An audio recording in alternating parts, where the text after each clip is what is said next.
प्रणाम, नमस्कार। बहुत स्वागत है आपका उस कार्यक्रम में जिसका नाम है हे प्रभु आनंद दाता।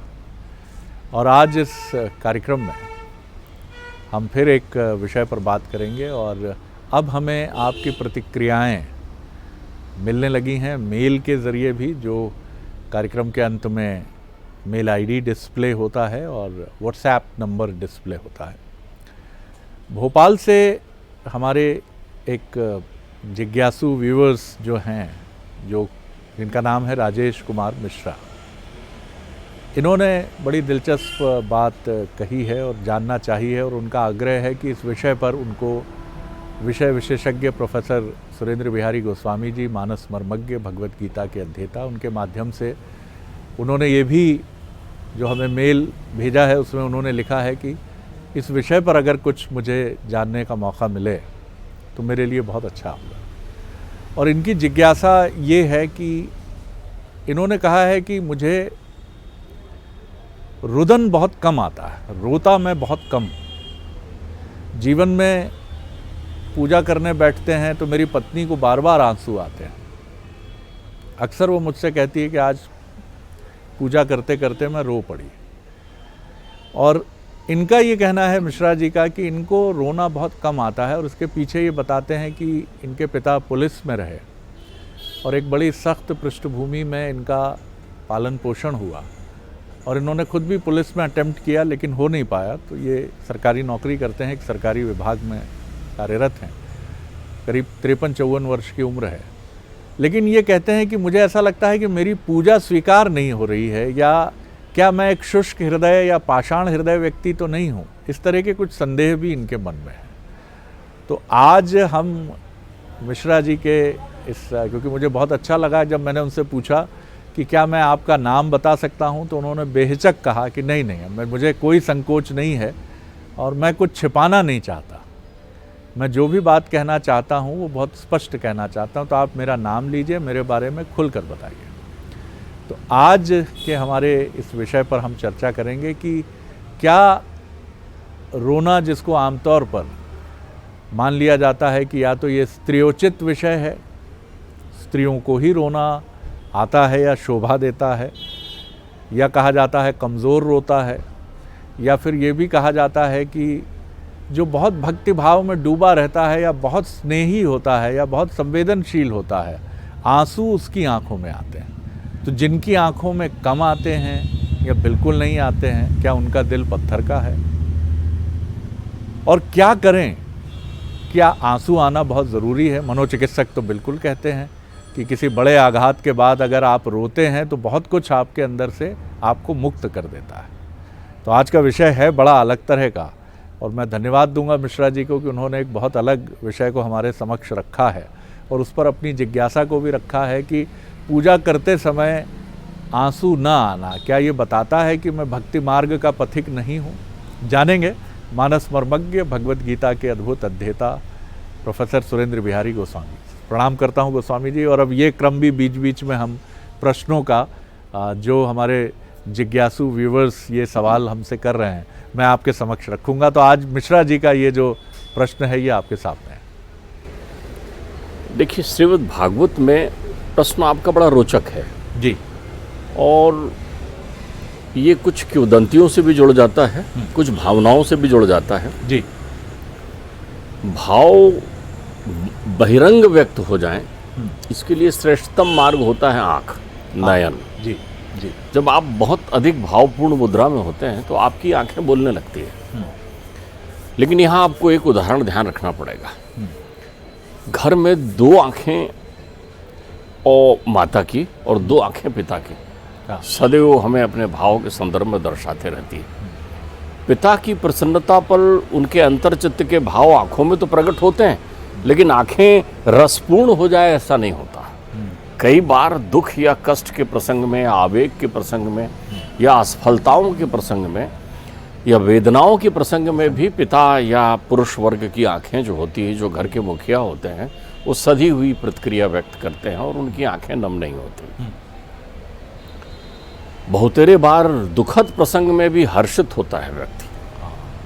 ठीक है, ध्यान रखिएगा, प्रसंग दुखद है दुनिया की नज़र में लौकिक है, लौकिक दृष्टि में दुखद है। दुखद है। एक माँ उस समय जब आंसू निकालती है, जब उसका पुत्र शहादत में अपने युद्ध क्षेत्र में युद्ध करते हुए शत्रुओं को परास्त करके तिरंगा चोटी पर फहराकर और प्राणों की आहुति प्रदान करता है, तब माँ के आंखों में आंसू दो प्रकार के होते हैं। ऐसा लगता है दो नयनों से दो प्रकार के आंसू प्रवाहित हो रहे हैं। एक गर्भ में भी आंसू प्रवाहित होते हैं जो उसको सुख देने वाले होते हैं, प्रसन्नता के आंसू होते हैं, और एक में ममता के आंसू भी टपक रहे होते हैं। तो आर्द्रता भक्ति का ही सूचक है, ऐसा आवश्यक नहीं है। ऐसा आवश्यक। आर्द्रता तो आपको ठेस लगने पर भी बहुत सारे लोग रोने लग जाते हैं, वहां तो आप भक्ति में नहीं है ना।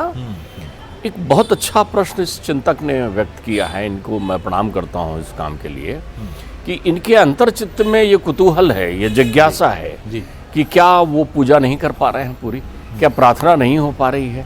अब यहाँ चूंकि वो तुलना में पड़ गए हैं, क्योंकि उनकी दृष्टि अर्धांगिनी की ओर जाती है, तो वो तो उनका मन तो आनंद में सरोवर होकर के और अश्रु से जो है वो भीगा हुआ होता है। तो उनको बार बार ये चिंता होती है कि मैं उस स्थिति में नहीं पहुंच पा रहा हूँ जिस स्थिति में ये पहुंच गई हैं। तुलना आरंभ हो जाती है। तो इसके कारण उनकी बेचैनी भी प्रारंभ हो सकती है। बाबा इसका समाधान लिखते हैं। बाबा लिखते हैं, कुलिसी कठोर निठुर सोई छाती। वो छाती जो है बहुत निठुर है, पत्थर की तरह है, पिघलेगी नहीं। कुलिसी कठोर निठुर सोई छाती, और सुन हरि कथा न जो हर साथी। वो रुलाती शब्द का उपयोग नहीं कर रहे हैं कहीं पर भी। क्या बात है, वाह। आप यदि हर्षित हो रहे हैं परमात्मा के चिंतन से, तो गंगा तो भीतर बह रही ना, उसको बाहर प्रकट करने की आवश्यकता नहीं है। नहीं है। आप अध्यात्म की उस श्रेणी में पहुंच गए हैं। तप तपस्यारत अलग अलग ऋषियों के अलग अलग उदाहरण मिलते हैं। कहीं तो उनकी कठोर तपस्या को देखकर परमात्मा के आंसू निकलने की व्यथा बताई गई है। मतलब वो तो अश्रुपात नहीं कर रहे हैं, लेकिन परमात्मा हर्षित होकर उनकी तपस्या को देखकर अश्रुपात कर रहे हैं। कर्दम ऋषि हुए हैं एक, विहंगम देहूति के पति परमेश्वर कर्दम ऋषि प्रजापति हुए हैं, और कर्दम ऋषि के ही पुत्र हुए कपिल मुनि, जिन्होंने सांख्य योग का दर्शन दिया है, और जो समुद्र के उत्तर तट पर रहते हैं, जिन्होंने सगर के 60,000 पुत्रों को शापित किया था, वो हैं कपिल मुनि।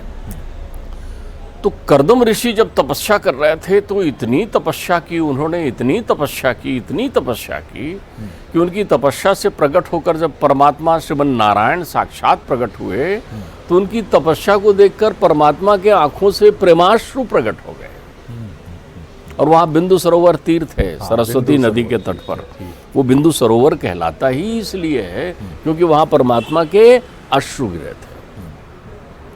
तो आप ये देखिए, ये आवश्यक नहीं है कि आपके आंसू बाहर रूप में प्रकट हो रहे हैं कि नहीं हो रहा है, चाहे वो दुख हो चाहे वो सुख हो। मनोवैज्ञानिक इसलिए आपको रोने के लिए कहते हैं कि जो व्यक्ति विलाप नहीं करता वो हल्का नहीं होता। तो भक्ति करना विलाप थोड़ी है, भक्ति करना विलाप नहीं, विलाप से कोई भक्ति नहीं करता, आर्त भाव से भक्ति करते हैं। और जब आप आर्त भाव से भक्ति करते हैं तो आपके अंतर चिंतन में वो ज्ञान गंगा प्रवाहित होते रहती है। देखिए, आप तो देखिए, भक्ति का अर्थ होता है शुद्ध जल का पान करना। एक भक्ति का दूसरा अर्थ समझिए, शुद्ध जल का पान करना। जी, क्यों शुद्ध जल का पान करना? मन और जल एक रूपक है, जैसा मन है वैसा जल है। दोनों की तुलना आप बिल्कुल शब्दशः कर सकते हैं। दोनों की मूल प्रवृत्ति एक है, दोनों अधोगामी है। दोनों अधोगामी। मन भी नीचे की ओर गिरता है, उदासीन होता है, नाना प्रकार के स्वार्थ और विषयों को अपने ऊपर उठा लेता है, और जल भी जो है अधोगामी होता है, स्वभावतः प्रकृति ने बनाया है अधोगामी। तो आप देखिए, जल को आप कौन सा जल पीना पसंद करते हैं? मालूम चला पहले छान के पीते थे, फिर मशीन ले आए हैं, फिर नाना प्रकार के यंत्र ले आए हैं, फिर आप कहते हैं ये तो क्रिस्टल जल है, बिल्कुल पहाड़ से निकलता हुआ। फिर आप नदियों की पवित्रता पर प्रश्न उठाते हुए कहते हैं अरे वहाँ तो वो नदी इतनी मैली दिखती है, वहाँ देखो जहाँ से निकलती है निर्मल बर्फ की तरह। यानी आप उस जल को श्रेष्ठतम मानते हैं जो सीधा निकलता है। तो मन भी जितना निर्मल हो जाएगा उसका पान करेंगे। वो पात्र है आपका, उसी के माध्यम से पान आपको करना है। और जब पान करते रहते हैं तो तृप्त के भाव प्रकट होते हैं। बहुत सुंदर सूत्र है। जब आप पान करते हैं, अर्थात जब भक्ति का पान कर रहे होते हैं, तो उसके तृप्ति के भाव प्रकट होते हैं। कुछ रोमांचित हो जाते हैं। हाँ जी। प्रभु मंदिर हो गया रे तन और मन महंत हो गया, हाँ हाँ, तो वो उस समय रोमांचित हो जाते हैं। रोमांचित हो जाए। बहुत सारे लोग जो हैं परमात्मा को ध्यान करते हुए उनके सिंहरन आ जाती है रोम रोम में। ये भी आर्द्रता का प्रतीक है। बहुत सारे लोग जब परमात्मा के ध्यान में लग जाते हैं उन्हें ध्यान ही नहीं रहता कि कौन क्या कर रहा है। तो आपके प्रश्न करने वाले जो हैं उनकी भक्ति में केवल मेरी तरफ से रुकावट इतनी है कि उनका ध्यान, चूँकि वो बहुत अधिक स्नेह अपनी धर्मपत्नी को करते हैं, और दूसरा वो अपने धर्मपत्नी के भक्ति मार्ग में फॉलोअर हैं, अंग्रेजी में शब्द कहें तो। बिल्कुल वो ठीक और है। वैसे देखो ये एक बड़ा सत्य है, परम सत्य है। प्रत्येक घरों में भक्ति, पूजा, धर्म, कर्म, अध्यात्म, पुण्य, शुभता, ये सब कुछ जो है ग्रह लक्ष्मी ने ही संभाल रखा है। ये बिल्कुल ठीक कह रहे हैं। अगर ग्रह लक्ष्मियाँ इस मार्ग में ना हो तो पुरुष तो जो है वो तुलसी ने लिखा ही है कि उनके अंतर चित्त में आज्ञा कोविद अंधा भागी और काई विषय मुकुर मन लागी। तो वो तो लंपट कपटी कुटिल विशेषी सपने उस संत सभा नहीं देखी, क्योंकि उनको तो साम दाम दंड भेद से अपना परिवार चलाना है। उनका मुख्य ध्यान जो है परिवार के संचालन, परिवार की सुरक्षा, परिवार के रख रखाव, बच्चों के कल्याण, इन देखने में लगना है। लेकिन इन सारी प्रक्रियाओं की पृष्ठभूमि में तभी कभी कभी आपने देखा होगा ज्योतिष के जानकार जो होते हैं वो ज्योतिष बताते हुए बड़ी प्रसन्नता और बड़े भावुक भाव से कहते हैं कि देखिए आपके पास जो कुछ है ना, आप भ्रम में मत रहना, वो आपकी पत्नी के भाग्य से है। तो बड़ी सहजता से वो पुरुष स्वीकार भी करता है कि हाँ साहब, जब से विवाह हुआ है तभी से मेरा विकास हो रहा है। अर्थात धर्म की, और वैसे भी आप धर्म सभा देख लें जो अध्यात्म की जहाँ होती पूजा पाठ प्रवचन, वहाँ देखें तो हमारी जो माताएं हैं, बहनें हैं, उनकी संख्या पुरुषों की तुलना में दुगनी आपको मिलती। उन्हें मालूम होता है आज एकादशी, आज फलाने का व्रत है, तो वो उनको फॉलो कर रहे हैं। लेकिन आप ध्यान रखिए, ये प्रक्रिया ऐसी है, एतस्मात् परम किंचित मना शुद्धे न विद्यते। न जाने कौन से क्षण आप वो शुद्ध जल पान कर लें जो सीधा गंगोत्री से निकल रहा है, सीधा उस शिखर से निकल रहा है, सीधा वो उस पुण्यता के मूल आधार से निकल रहा है। परम की मना शुद्धे न विद्यते। और जैसे ही हुआ तो जन्मांतर भवेत पुण्यम तदा में भागवतम लभेत। तो अध्यात्म आपको विलाप करने नहीं कहती, अध्यात्म आपके आंसुओं को प्रेमाश्रु मानती है, भाव से भरा हुआ आंसू मानती है। लेकिन अगर अश्रु नहीं निकल रहे हैं, आपके अंतर्मन में प्रसन्नता आ रही है, मिलत एक दारुण दुख दीना और बिछड़त एक प्राण हर लीना, ये भी जो संत असंत के लिए कहा है कि किसी से मिलकर आपको अत्यंत प्रसन्नता होने लगती है, तो आप तुरंत देखिए जिससे मिलके आपको प्रसन्नता हो रही है वो संत है या असंत है। अगर आपको संतों से मिलकर प्रसन्नता हो रही है, आपका अंतर चित्त काय में लगा हुआ है, आपको दान करने में हर्ष हो रहा है, आपको सेवा करने में हर्ष हो रहा है, आपको सत्य पथ पर चलने में हर्ष हो रहा है, आप ईमानदारी का कार्य करके अपने आप को अच्छा मान रहे हैं, आप सदैव इस बात के लिए चौकस रहते हैं कि कहीं आप किसी का दिल ना दुखा दें, आप किसी का दुख बांट कर प्रसन्न हो रहे हैं, तो आपके अंतर चित्त में भक्ति नित्य कर रही है। बहुत सुंदर बात। फिर आपको ये देखने की आवश्यकता नहीं है, परमात्मा, आप एक बात देखिए, सीता और राम प्रकृति और ब्रह्म है, सीता और राम प्रकृति और ब्रह्म है, अभेद हैं। वही जो राधा और कृष्ण हैं, यथा क्षीरे च धावल्यम दाहिका च हुतासन है, जैसे दुग्ध की सफ़ेदी है, जैसे दाहिका में अग्नि में जो है वो तपन है, जैसे जल में शीतलता है, जैसे भूमि में गंध है। ये भेद नहीं है, एक ही स्वरूप के, एक ही आत्मा के दो स्वरूप हैं, दो स्वरूप हैं एक ही आत्मा के। अब सीता का हरण हो जाए तो कहने वाले, वर्णन करने वाले तो कहते हैं राम विलाप करते हुए इधर उधर भ्रमण कर रहे हैं। चलो ये भी बात ठीक है, लोकाचार में आपने कह दिया, लेकिन राम कहीं रोए नहीं, राम के आंसू लक्ष्मण ने कहीं पोछे नहीं, राम की आंखें गीली नहीं हुई कहीं, राम के अंतर चित्त में केवल वेदना थी।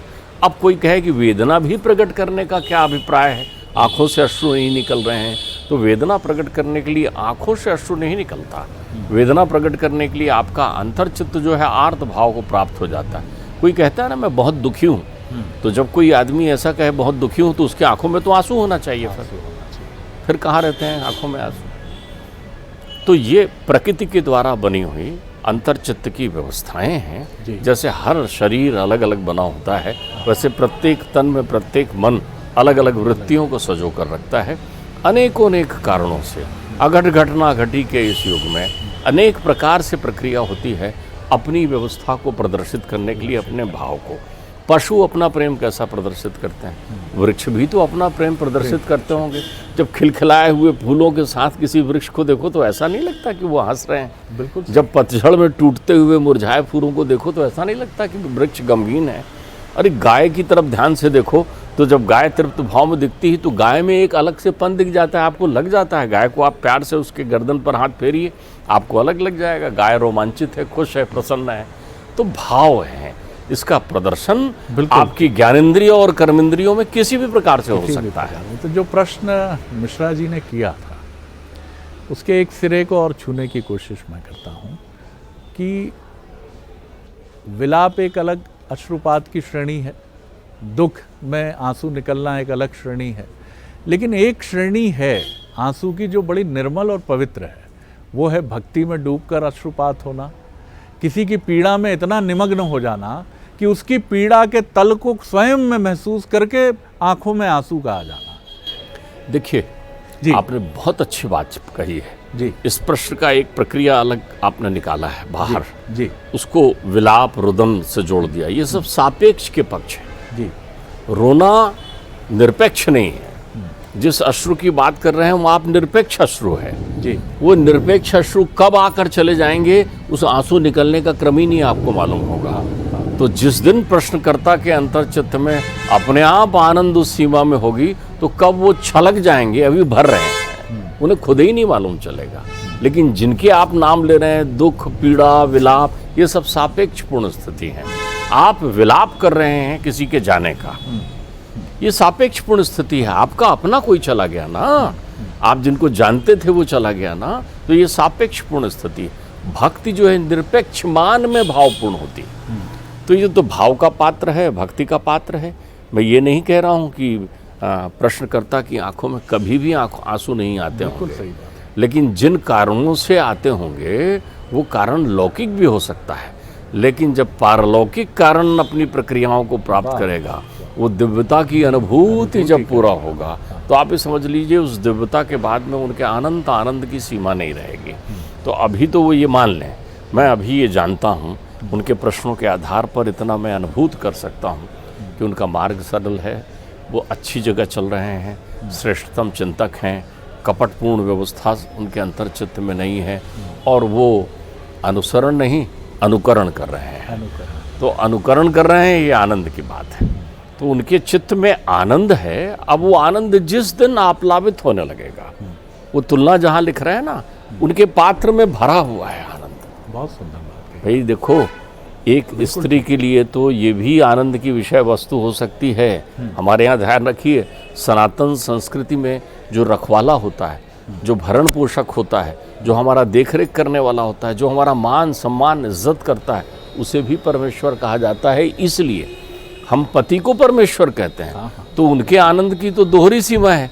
हे परमेश्वर, सन्मार्ग में मेरे यहाँ के परमेश्वर हैं इस संसार के, तो वो तो आनंद में निमग्न हैं। तो ये अश्रुओं की कई श्रेणियां हैं। प्रेमाश्रु हैं, प्रेम में बहने लगते हैं। अभी मैं बस्तर में था, तो वहाँ हम गाइड के साथ एक स्थान पर, जहाँ पर्यटक थे, हम भी थे वहाँ, तो हमने देखा कि जब पर्यटक गाइड ने ये बताना शुरू किया कि आप जिस जगह से गुजर रहे हैं, यहाँ से कभी राम, जानकी और लक्ष्मण निकले हैं। ये राम वन पथ गमन मार्ग है जो यहाँ से निकलता है, चित्रकूट जो बस्तर में है। अब मैंने देखा कि जो वहाँ कुछ लोग थे, कुछ की आंखें शुष्क थीं, और जैसा प्रोफेसर गोस्वामी ने हमें बताया, कुछ महिलाओं की आंखें तुरंत भीग गईं और वो आपस में चर्चा कर रही होंगी वो कैसे चलती रही होंगी जानकी, राज परिवार की, राजा जनक के हृदय का टुकड़ा, और इतनी बड़ी राजकुमारी, और राम का कोमल पैर, और लक्ष्मण, और ऐसा घनघोर जंगल उस समय कैसा रहा होगा ये वन। तो ये जो भाव था जी, आपने इतनी गहरी और इतनी सहज सरल बात कही है जी, कि मुझे तो ध्यान आ गया और मुझे लगता है कि ये ही पूर्णता की व्यवस्था है इस प्रश्न की जो मैं आपसे व्यक्त करना चाह रहा हूँ। जी। मीठे पानी का झील, मीठे पानी का सरोवर, मीठे पानी का सागर बिना हिलोरे लिए हुए जब तक रहती है तब तक वहाँ भक्ति का उदय नहीं होता, जैसे उद्धव के साथ हुआ था। हाँ। तो उद्धव की स्थिति, उद्धव तो कृष्ण के बिल्कुल सन्निकट थे। मैंने आपको कई बार कहा है कि वो वसुदेव जी के भ्राता देवभाग के पुत्र थे, सगे चचेरे भाई थे। तो वो तो कृष्ण के सानिध्य में ही थे, कृष्ण का दरस परस करते थे, कृष्ण के साथ अटखेलियाँ करते थे। आप आजकल की भाषा में कहें तो कृष्ण के साथ गप्पे सप्पे करते थे वो, आप ये समझिए। लेकिन कृष्ण ने देखा कि अभी इसकी आर्द्रता का पात्र, क्योंकि उत्पन्ने द्रवड़े सोहम, जब आपके द्रवित होने की पराकाष्ठा हो जाएगी तब भक्ति प्रकट होती है। भक्ति प्रकट होगी। भक्ति ज्ञान के बाद प्रकट होती है, जब ज्ञान तिरोहित हो जाता है। ज्ञान तिरोहित हो जाता है। तो अभी ज्ञान शेष होने पर जी आप भर तो गए जी, आप सागर तो बन गए, लेकिन एक बार ब्रजभूमि में गोपिकाओं के चरण रज का स्पर्श बचा हुआ है, अर्थात आनंद की उस पराकाष्ठा में आप पहुंचेंगे। और जब आप पहुंचेंगे तब आप पूछने के योग्य नहीं रहेंगे, क्योंकि तब तक तो आप सारे प्रश्नों से मुक्त हो चुके होंगे। बहुत अच्छी बात है। सारे प्रश्नों से मुक्त हो चुके होंगे। बहुत सुंदर बात है। तो समझने की बात जो इसमें मैं समझ रहा हूँ वो ये है कि तुलना से बचिए, मिश्रा जी के लिए जो बहुत स्पष्ट संदेश है, क्योंकि ये तुलना बुद्धि से आ रही है। जो बहुत सुंदर उदाहरण इसके पहले, अगर आप निरंतर देख रहे हैं हमारी इस प्रस्तुति को, तो एक बहुत सुंदर प्रसंग उद्धव और गोपियों के बीच का प्रोफेसर गोस्वामी जी ने बताया। जो उद्धव प्रतीक हैं ज्ञान का और गोपियाँ प्रतीक हैं प्रेम की। तो ज्ञानी बड़े ज्ञान के भाव से जाता है कि मेरे पास तो असंख्य तर्क हैं, गोपियों को जाकर बताऊंगा कि ऐसा तो घटित होना ही होता है, आखिर ये बिछोह तो होना ही था, इसको इस रूप में समझिए। लेकिन गोपियाँ भक्ति भाव में, प्रेम में डूबी गोपियों के आंसू और उनके भक्ति भाव को देखकर उद्धव ये समझते हैं कि मैं तो निरा ज्ञान का ही एक राही बनकर रह गया, मैं कितना अपूर्ण हूँ। कृष्ण ने तो मुझे यहाँ भेजा पूर्ण होने के लिए कि हे उद्धव, तुम्हारे पास सब कुछ है, लेकिन तुम्हारे पास वो सरस हृदय नहीं है जो इन गोपियों के पास है। और ऐसा ज्ञान किस काम का जिसमें प्रेम रूपी शहद ना हो। तो कितनी सुंदर बात है जी।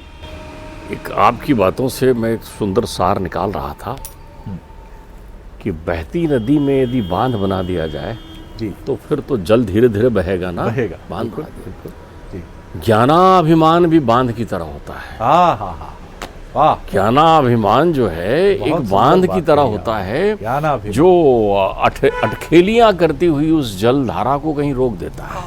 अरे वाह वाह वाह। तो जब रोक देता है उस जलधारा को जो अनंत बिल्कुल आनंद से निमग्न है, तो वो बंधी तो रहती है लेकिन उछलते रहती हैं, प्रतीक्षा करते रहती हैं कि एक दिन तो ये बांध हटेगा। तो जैसे उद्धव का बांध हट गया तो फिर वो सब ओर से बह गया। उद्धव तो वहाँ रजकणों में लौटने लगे थे, नृत्य करने लगे थे, और उद्धव एक वरदान से बंध गए। उसके बाद उन्होंने ज्ञान को तो मुक्त कर ही दिया। ध्यान रखिएगा, परमात्मा को प्राप्त करने के लिए जो लोग ज्ञान पथ पर चलते हैं उन्हें बहुत सावधान रहना चाहिए। ये पथ इतना कठिन है कि जन्म जन्मांतर निकल जाता है। क्योंकि आप देखिए, भक्ति में भी अभिमान आ जाता है, भागवत जी कह रही, ज्ञान में भी अभिमान आ जाता है। तो जो लोग ज्ञान से परमात्मा को पकड़ना चाहें या विज्ञान से परमात्मा को पकड़ना चाहें तो रास्ता तो वो भी है। हठ योग तप कर रहे हैं, एक पैर में खड़े हैं, वो हजारों वर्ष बिताते हैं। लेकिन जो लोग अविरल बहते हैं, बांध जहाँ नहीं होती परमात्मा के लिए, जहाँ वो देखते नहीं, जवलोल कुंडला धन है अगर पता चला तो फिर तो हमको देखना ही नहीं कि मैंने क्या पहना है, क्या ओढ़ा है, किस अवस्था में हूँ, कैसे हूँ, स्नान किया है कि नहीं किया है, आज सवेरे मैंने ये कर्म किया है कि नहीं किया है। वो तो जिस समय परमात्मा का ध्यान आ गया उस समय परमात्मा मैं हो गए, आप बैठे बैठे हो गए। तुकाराम की तो स्थिति ऐसी थी कि जब वो, उनके बारे में एक कथा प्रचलित है कि तुकाराम जब वो मिट्टी को रौंद रहे थे घड़ा बनाने के लिए, तो तुकाराम भजन गा रहे थे, बैरी बने चाहे जग वाले सारे और राम जी के तारे तो कौन उसे मारे, पांडुरंगा पांडुरंगा। अब उनका पुत्र आया तुकाराम का, छोटा अबोध बालक, चलते चलते घुटनों के बल पर अपने पिता के पैर को पकड़ा। तो तुकाराम तो नृत्य कर रहे थे आनंद में, उनके पैर से दब के वो मिट्टी में ही मिल गया। और तुकाराम निमग्न ही उसी इसमें है। जब उनकी पत्नी आती है, उनकी पत्नी शोर करते हुए आती है कि बेटा कहाँ गया, बोलते हैं पता नहीं, मुझे नहीं मालूम बेटा कहाँ गया। अब परमात्मा और उनके तार तो जुड़े हुए थे, तो वो मिट्टी में ढूंढने लगती कि मेरा बेटा इस मिट्टी में तो नहीं मिल गया है। तब तक परमात्मा अपनी लीला करते हैं और द्वार से उनका बेटा वापस आ जाता है। तो इसलिए कि जो लौकिक प्रक्रियाओं से पार हो गए हैं, बिल्कुल, जिनके मन में भेद ही खत्म हो गया है, निमग्न हो गए, तो बांध तोड़ दीजिए, बांध तोड़ दीजिए, फिर बहने लगेंगे आप। तो यही मैसेज है उन लोगों के लिए जो भक्ति में डूबे भी हैं, लेकिन ज्ञान रूपी एक बांध कहीं ना कहीं, मैं नहीं कहता कि सचेतना में बनाया हुआ है, अचेतन से भी बन जाता है। अब यात्रा है, चली आ रही है, कोई पुलिस में है, कोई सेना में है, कोई हॉस्टल में रहा है, किसी की माताजी ईश्वर न करे बचपन में ही निधन हो गया है, एक शुष्क समाज में लड़ने वाले जीवन से आगे बढ़ा है, तो उसके आंसू सूख गए। लेकिन कोई चीज़ सूखती है तो वो फिर हरी भरी भी हो सकती है, और हरी भरी होने के लिए आपकी निर्मलता मन की बहुत आवश्यक है। ऐसा नहीं है कि जिनको आंसू नहीं आ रहे हैं उनके मन की निर्मलता में कोई कमी है, लेकिन आंसू बहाने के लिए अपने को और अधिक पवित्र करिए, क्योंकि ये ज्ञानाभिमान, बहुत सुंदर शब्द सुना मैंने, ज्ञानाभिमान जो है ये आपकी भावनाओं को बांध लेता है, उनके आसपास एक स्टॉप डैम बना देता है, और भावनाएं आती हैं, टकराती हैं उस स्टॉप डैम से, लेकिन उसकी सीमा को लांघ के बाहर नहीं जा पाती। तो ऐसे बांध क्यों बनाए जाएं? बांध मैं नहीं कहता टूटने के लिए होते हैं, लेकिन कुछ बांध ज़रूर टूटने चाहिए, और उनमें एक बांध ऐसा भी है जो हमें कई बार ज्ञान के मार्ग से आगे बढ़ते हुए भक्ति के मार्ग में जाकर डूबने से, आनंद में डूबने से रोकता है। तो छोड़िए इन सारी चीज़ों को, कभी आनंद में अश्रु बहें, आएँ, अगर प्रयास मत करिए, वो स्वतः आएंगे। किसी दिन आप मथुरा में होंगे, वृंदावन में होंगे, और अचानक आपको लगेगा कि वो बालक कृष्ण बगल से निकल गए आपके, आप डूब जाएंगे एकदम, आपके मन में एकदम, आप अयोध्या में होंगे और आपको लगेगा कि अरे साक्षात देखा मैंने तो भाई उस धनुर्धारी को, अद्भुत था उसके चेहरे का तेज। आप केदारनाथ में होंगे और आपको अचानक लगेगा कि डमरू बजाता हुआ एक औघड़ बगल से निकल गया, अद्भुत था, बागांबर पहने हुए।